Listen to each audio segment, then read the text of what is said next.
સુરત સ્થિત વિદ્યાદેવ યુનિવર્સિટીના આંગણે 3 દિવસીય જિલ્લા કક્ષાનું બાળ વૈજ્ઞાનિક પ્રદર્શન યોજાયું હતું।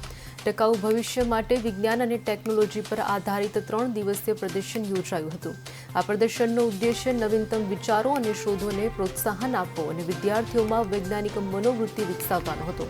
કાર્યક્રમનું ઉદ્ઘાટન માનનીય મંત્રી શ્રી મુકેશભાઈ પટેલના અધ્યક્ષસ્થાને યોજાયું। આ પ્રદર્શનમાં જિલ્લાભરની વિવિધ શાળાઓના 205 કરતાં વધુ વિદ્યાર્થીઓએ ભાગ લીધો હતો અને પોતપોતાના પ્રોજેક્ટ રજૂ કર્યા હતા।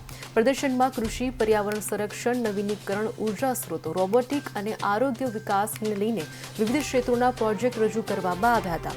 પરિસરમાં યોજાયેલા આ પ્રદર્શનમાં વિદ્યાર્થીઓના નવતર પ્રયોગો અને વિચારોને ઉપસ્થિત સૌએ વધાવ્યા હતા।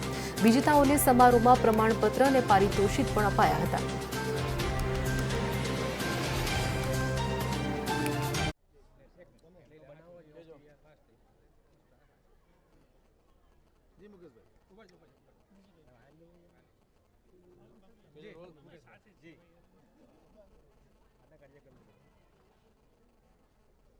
આજે જિલ્લા કક્ષાનો વિજ્ઞાન મેળાનો શુભારંભ ઓલપાડ તાલુકાના અણીટા કોલેજની અંદર શરૂ કરવામાં આવ્યો છે।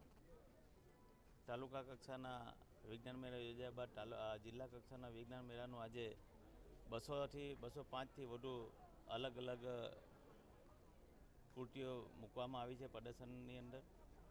આપણે જોઈએ છે કે તમે અલગ અલગ જે સ્ટોલ પર જશો તો જે રીતે ક્લાઇમેટ ચેન્જની અંદર કયા કયા પરિવર્તનો આવી રહ્યા છે, સફાઈની અંદર કઈ રીતના સફાઈ કરવી છે, આપણે જોયું છે કે વેસ્ટ વોટરને કઈ રીતના એનો ટ્રીટ કરીને ઉપયોગ કરી શકાય, ગ્રીન એનર્જીનો ઉપયોગ કઈ રીતના કેવી રીતના ગ્રીન એનર્જી થઈ શકે, આવીને અનેક પ્રકારની બધા પ્રદર્શન વિદ્યાર્થીઓએ મૂકવામાં આવ્યા છે।